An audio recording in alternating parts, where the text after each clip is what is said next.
Hello and welcome to The Real Bottom Line, the podcast for entrepreneurs featuring entrepreneurs. Today, my very special guest is Lissa Daub. She is the founder of the Strong Impact Academy, and she hails from Edmonton, Alberta. Welcome, Lisa. Hi, Wendy. Thank you so much for having me today. Always a pleasure. Always a pleasure, Lisa. I love our meeting story because we met online from one group, but we were also in another group together. So it was like, it was kismet. We were meant to meet. Absolutely. Absolutely. And once I figured out that there was only one Wendy Brookhouse and not two, one in each group, yeah, it just made it so much easier to The connect. world became simple for sure. Now, Lisa, the Strong Impact Academy, how long have you been self-employed, owning a business? Because it's been a few years now, hasn't it? Yes, absolutely. So, actually, I bought my first business when I was 22. I owned a restaurant for 7 years, which I always think I broke a mirror somewhere, and that was my 7 years of bad luck. I see, yes. I'm always surprised at how many people think owning a restaurant is sexy. Like Yeah. it's such hard work. It is. It is. It really is. It really is. So yeah, that was my first jump into business ownership. I grew up in family business. My Mhm. parents had two businesses while I was growing up at the same time. So it just always seemed like the thing I was going to do. After the restaurant, I ended up going and working in corporate and doing a whole bunch of different things. I did production planning for a lumber mill. I did purchasing. I did quality control and eventually got into HR and a seat at the strategic planning table. And I started to realize that that was what was missing from small business. So in 2017, I started a coaching business. I was focused mostly on personal development at that point. I was still working full time. And then I ended up leaving the job that I had and doing this full time. So since 2018, I've been full time coaching, consulting in some capacity or another. That's evolved, but Interesting. What would you say has in the seven years in business? So you're not a COVID business baby. You were pre-COVID. Um, well, yeah, I was pre-COVID, but Strong Impact Academy actually was like 2020. I rebranded and okay. I started Strong Impact Academy in 2020. So Why it the is a rebrand? COVID date. I wanted to move more into at the time, what I was thinking was I'd always had this vision of having this place where entrepreneurs could go and they could work on on their business, work on themselves. They could do it in groups. They could do it one-on-one. And in my mind, it was always a brick and mortar. And then COVID happened, and I was like, oh, you know what? This could just be online. So it was more of a focus on the education piece of it because I find that a lot of entrepreneurs don't know what they don't know. And I wanted to create that space to help them figure that out. So that how the Strong Impact Academy was born. And it's online. There's no brick and mortar because there doesn't need to be. I kind of love that about COVID. It did make things like as hard as it was, it did simplify a few things and open up a whole bunch of opportunities for people. Yeah, absolutely. Yeah. Yeah. What has been the hardest thing you've learned from the Strong Impact Academy as you pull? Well, I feel like this is just a recurring lesson in my life. It's just things aren't going to happen as fast as I think they're going to happen. It's not Field of Dreams. You can't build it and they will come. You actually have to go out and find your people. Um, and th- it's not whatever your vision is, it may morph into something else. I know my vision has morphed into so many other different things Mm. since it started. Um, when you think about the shift from corporate to owning your own thing, what was the biggest mindset shift you had to make? I don't really feel like I feel like the bigger mindset shift was going from like owning a business to corporate. I going back, it kind of felt like coming home. Oh, Right? yeah. So, like growing up, like dinner conversations with my parents and my brother were always about what was happening in the business and cash flow issues and, Joe didn't pay his bill this week and all of those challenges and the celebrations that small business owners go through. And I feel like when I was in corporate, I kind of was leaving things at the office at 5 o'clock and I didn't know what to do. So I kind of was a little bit unmoored, right? Yeah. Yeah. So that my whole corporate years in corporate, I find were just it was almost like going to school. It was learning all these different things about different businesses and how different businesses operated, from big multinationals to the family owned business, the second generations, and it was just kind of all this stuff that I was collecting, and all of the information I was collecting to be able to go out and help my clients after. So yeah, actually making that shift felt a little bit like coming home. Oh, interesting. Is there key lessons you took from corporate that you try and translate onto your clients? Yeah, absolutely. I find with when I'm working with smaller business owners, and by small I mean they could be generating a lot of revenue, but they're like five, six, seven people total in the company. Is I find when organizations are small, they miss some of those strategic planning things. They're kind of flying by the seat of their pants. They've got goals, but they don't actually have that strategic planning process. But, I find is really important to be able to keep moving forward instead of just chasing that next shiny thing that's coming up. Entrepreneurs chase shiny things? Yeah. Well, It's true. It's true. They do. What, how do you prevent them from doing that, Lyric? What is your counsel on that side? Well, because I also like to chase the shiny things. So we talk about, like, what's the decision tree? Like, is it a distraction? Is it maybe a shortcut to where you want to go? Yeah.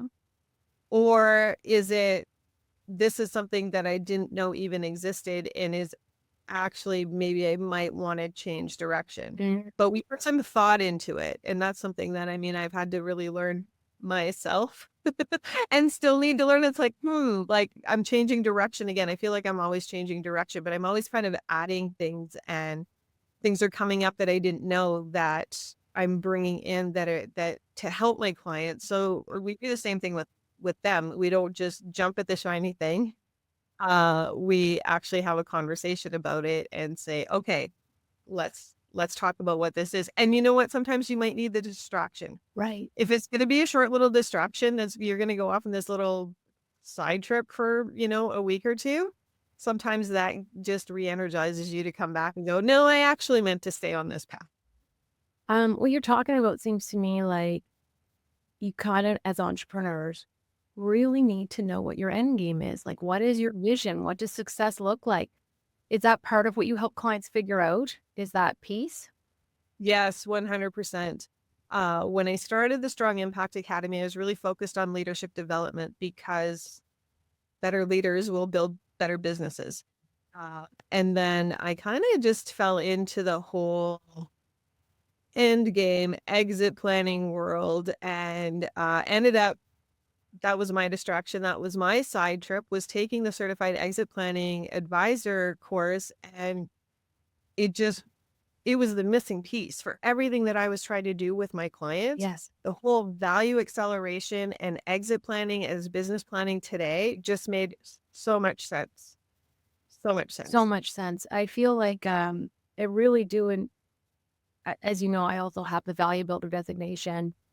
I saw it from my clients as well from the financial planning perspective is how does your business value play into your overall financial health, your wealth, and what does it need to be in order for you to realize your money goals, not just your purpose or vision goals, but money goals. Absolutely. And that's one of the differences between me and other consultants that will do strategic planning with their clients is I actually use their value as their benchmark Yeah. instead of profit. Because if you have that sellable business, if you understand what that end game is, you know what you want. If you have that sellable business, you're going to find the freedom today, because everybody starts their own business because they're looking for freedom of some sort. And you're going to find that today. It's going to support that life you want because you're not tied to it. And it's also that investment from your perspective in your world. It's that investment. You're going to get that ROI when it's time to sell. Yeah. I think it's also about having an opportunity filter, right? Like you talked about, oh, I have this idea. Could do this. I could do that. But if you have a specific goal around your business, I'm going to sell it in 5 years, I'm going to sell it in 10 years, whatever that is, or Yeah, want it to be worth X, you can kind of go, is this getting me closer or not? It becomes like this ultimate decision fatigue can go away because it's usually fairly obvious one way or the other. absolutely. Yeah. No, Yeah. It's so important. And I think that business owners, sometimes they get stuck in the weeds and they forget to kind of lift their head up and say, well, where am I going? And am I still on the right path? I'm going to start with a couple questions. I'll circle around, but I was thinking about your talking about the value of the business being one of your KPIs, key performance indexes versus profit.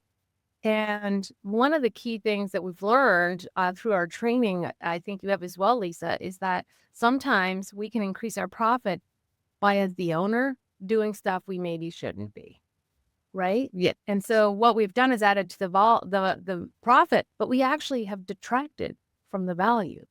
Yes. What do Yes. you do with clients like that? It's funny. One of the key phrases I'm getting known for is that a profitable business is not always sellable, but a sellable business is always profitable. Ooh, yeah, Right? well, I like know that it's one. no, and then so that tends to start the conversation. It's like, well, what do you mean by that? Yeah. Because I will when I talk to business owners about what I do, and they're like, I'm not gonna have any problem selling. My business is so profitable. It's like, okay, let's talk some more. And because if you're adding something on that is only you can do, or you can't, it's not repeatable, it's not teachable, it's not adding value to your business, now you're just getting yourself stuck even tighter into that owner's trap that we'll talk about. Another bar on your business prison that you're making yourself. Absolutely, absolutely. And then what it does is when you're like, okay, maybe you're raking in, lots and lots of money, but you're like, hey, I think it's time to sell. And then you find out your business isn't worth anything because everything is wrapped up in you and people don't want to buy you. Well, and a lot of people, really good buyers, don't necessarily want to buy jobs, right? So the example Yeah. I give is that my husband and I were approached to buy a business and it had $500,000 of profit and it was pretty regular, predictable income. And I was like, that's great. But then when we dug a little further, it turned out that there were two people, two owners working 12 to 14 hours a day. And I'm like, I ain't interested in that.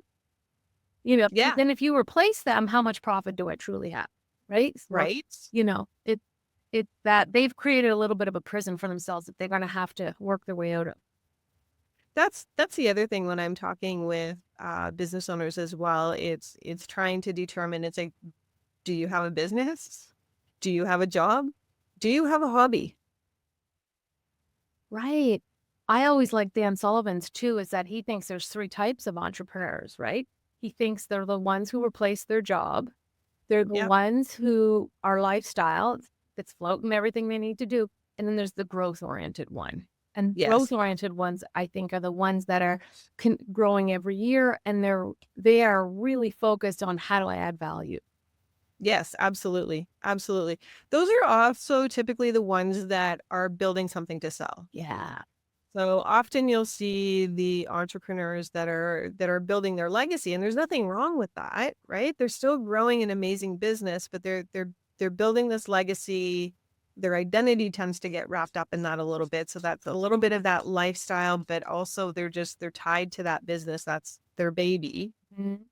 And then you have the other ones that I just met with some business owners last week, and I said, what's your plan? And it's like, we're going to grow this business for the next 10 years. And then we're going to have uh, three vertical departments in it, and we're going to sell them each off to different places. And I said, okay, so what happens when they want to change the name of your company? It's like, whatever, I'm here for the paycheck. Right? Right. I'm growing this, I'm having fun while I'm doing it, and then I'm selling it, and Yeah. that's pretty fun, whatever comes next, whether that's another business, whether that's retirement, whatever that looks like. Yeah. And there's another reason why people like that should be talking to financial advisors and tax accountants.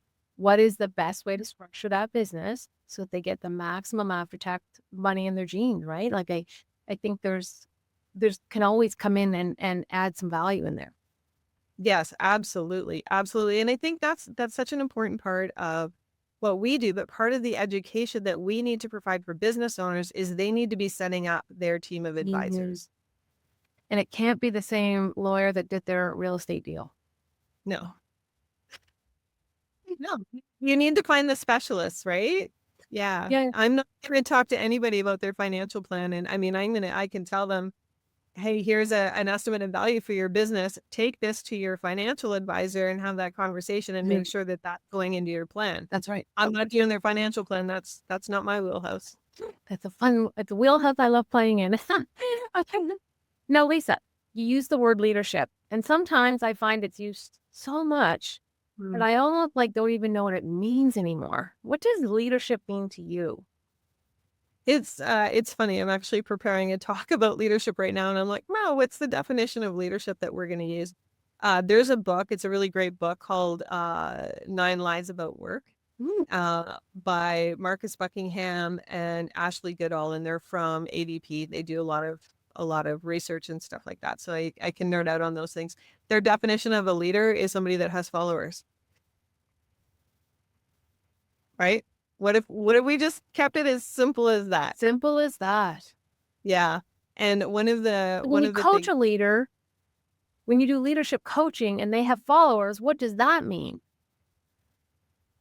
yeah. And then it's about, okay, how are you empowering those people? Like, what is it that people need from their leaders, whether that person has a title or it doesn't matter, but people are looking for autonomy. They're looking for clarity in what they're supposed to do. 50% of people don't know what's expected of them at work. That's 50%? 50%. That's a Gallup stat that has not changed in almost 20 years. Oh my goodness. Is it because I'm a business owner and I think I'm being clear and I'm really not being clear?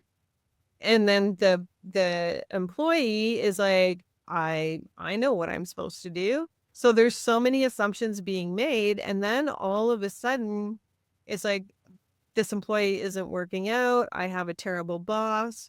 Like, I can guarantee you that probably 99% of any disagreement comes from unmet expectations.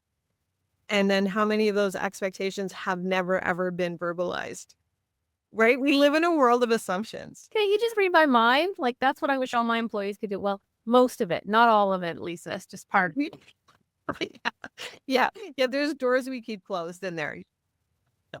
Yeah. So, when I'm working with leaders, it's really about them understanding themselves, them understanding their team. So I do a lot of strengths-based work. If you have people working to their area of strength, and by strength, it's things that energize them, things that they're good at, but also things that just get them really jazzed up about showing up for work. So if you put people in those areas, Yeah. they're going to run with it and they're going to do really well. They're going to be engaged employees. You don't need to have the pool table in the lunchroom Oh, or, kombucha. Do you need kombucha? well, maybe, if they ask for it. But like none of that stuff creates that culture or it's providing any type of retention. And I'm of the opinion that if you're going to be putting a program into place, it needs to affect the bottom line somehow. Yes. It's great. You can be this most amazing leader, but it can be this big cost center too. So it's like, how can you be a really great leader? And it affects the bottom line so that these people have a really great job that they want to come to every day. I have this crazy, crazy dream that we can just obliterate best workplace awards because everybody's doing what they love, where they love, for who they love. Everybody. Yeah. And that could mean working for yourself. That could mean having a job at a company that you truly believe in their mission and their values and all of those things. A lot of what I do when I do leadership training or coaching is around like how to practically be a good leader, how to have a difficult conversation, when to have a difficult conversation, how to be really clear on your expectations, how to set up a team properly. You don't need to know all of the theory. You just need to know what to do. Not everybody's wired to recognize their employees on an ongoing basis. So those people, I'll be like, put this in your calendar to, tell Mary she's doing a great job on Thursday, but find something specific that you can recognize her for. Yeah. Just those practical things. And I I call it like being a better boss. And it's almost like boss has such a bad connotation, but it doesn't need to. Mm. When you think about the entrepreneurs you work with, what is the biggest mistake they make when it comes to leadership and all the things you work in? It's the mindset, if I want it done right, I have to do it myself. That's still out there, is it? It's still out there. Do It's you still think out we there. all And have it's, it? All are entrepreneurs to some degree, or well, I think entrepreneurs to a certain degree are control freaks. I am. knowing half the battle? Right? And it's just a little bit about, it's sometimes it's easier to do it. And I say this with delegation. It's always going to be faster and easier to do it yourself. Yeah. And I find that entrepreneurs are going a million miles an hour, and it's just faster and easier if I do it myself. Or they get to this place where they're like, hey, I need to hire because I'm really busy. I can't take care of everything myself. My team is stretched. So I'm going to hire somebody, but they don't necessarily strategically hire. They just add bodies and add bodies. And then now it's like, but now I'm busier because now I have to figure out what this person's going to do. So how should I hire somebody? What's this? Lead me down a process of how I should approach. Hey, I'm too busy. What do I do? So first it's about, well, what are you too busy doing? And again, are those the right things? Can we automate it? Mm-hmm. Is there somebody else that can take it on your team that maybe is better equipped to do it? What are you hiring this person for? I always like to look at like and every entrepreneur, when you start out, typically you're starting out on your own. Like if we think about an entrepreneur that's just like, I can do this better on my own. I don't need to work for somebody anymore. So I'm going to just start my own business. And then you do up that org chart. But every box on the org chart has your name Yep. in it. So lots of times, let's say you're an electrician and you go out, you get super busy. It's like, okay, I'm really busy. I need to hire somebody. So they'll automatically hire another electrician. But maybe that's what they really love to do. Maybe they don't love doing the business development side of it. Or the in So it's starting to, and yeah, so it's starting to understand, where are your strengths? What lights you up? What do you want to do? You don't get rid of those things. You don't hire for those things. You hire for the things that are like, I don't ever want to do this again if I don't have to. And now I can afford to pay somebody else to do it. So whether that's invoicing, scheduling, email. right? Business development, whatever that looks like. Just make sure that you're not letting go of the things that you love to do, because that's what's going to keep you going every day on the hard days. Mm-hmm. And if you find somebody else that loves doing those things that you don't love to do, they're going to happen a lot faster and a lot better. I think that's such a hard shift in your mind too as an entrepreneur, is to realize things that you hate doing are things everybody loves to do. And it's like, but I don't understand. You don't need to understand. You just need to find them. Right. And it's funny because I feel like this is still a mindset of, if I have an electrical contracting company, if I'm hiring, I need to hire an electrician. Yeah. Other than support staff. And I overheard this at an event I was at a few weeks ago, where somebody said, well, I choose to stay small and do everything myself because I don't want to give up the things I love to do. And if I hired somebody, I'd be giving up what I love to do. And I really wanted to go up to them. I'm like, you're doing it wrong. Let me help you. Here's my card. Right. Yeah. So it's really about looking at your team the way it is now, looking at what everybody's doing. What is that next best hire? What is that thing that's going to get you closer to that value that you're looking for, to that end game? Because everything needs to go to that end game. And what's going to free up your time To do the things you like, more of the things you love doing. Yeah. Do you know what I think too? I think in entrepreneur land, sometimes we always think that means we have to be the CEO, but potentially we could hire a CEO. Yeah. And continue to, do electrical things. Exactly. There's no rules. Like, it's your business. You get to decide. Yeah. And I think somewhere along the line, like that gets lost I feel where it's I'm supposed to and I should and all of these things. I feel like if we put "I should" in the sentence, it's almost like that automatically cancels it out. Yes. But I think also when I think about those statements and even around what to give up because maybe, the social media or the what the representation of a true entrepreneur is out there in the world versus how Yeah. you want to run it, it can become quite burdensome to try and live up to these standards. Well, and you listen to all the gurus and they're like, get up at 5 o'clock in the morning and you have to do all of these things and it's hustle, hustle, hustle, hustle. I am really anti-hustle culture. Yeah. Just because I see so many business owners getting burnt out. And I always wonder who's taking care of the owners, Yeah. right? They're being pushed to like make sure you take care of your people. Like there's an epidemic of burnout right now and take care of your people, but who's taking care of the bosses? Who's taking care of the leaders?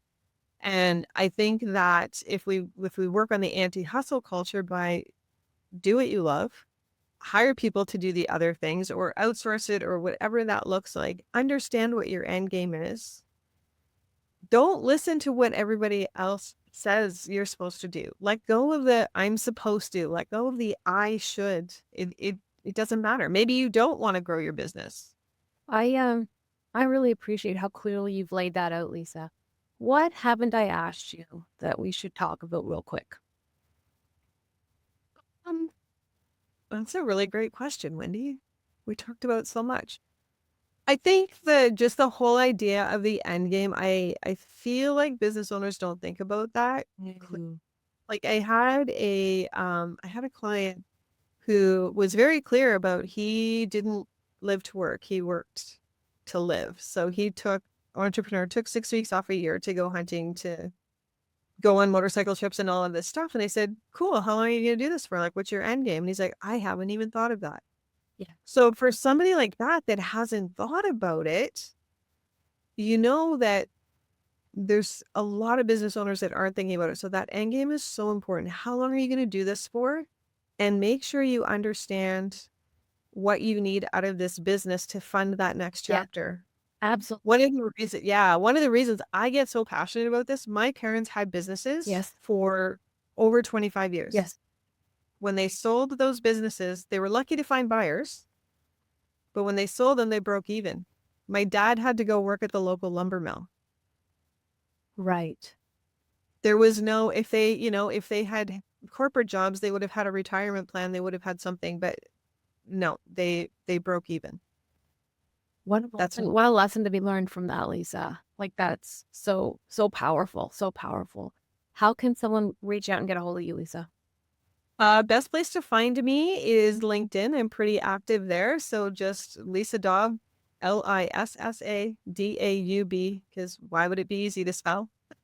That's it. Just add an extra S to Lisa and we got you.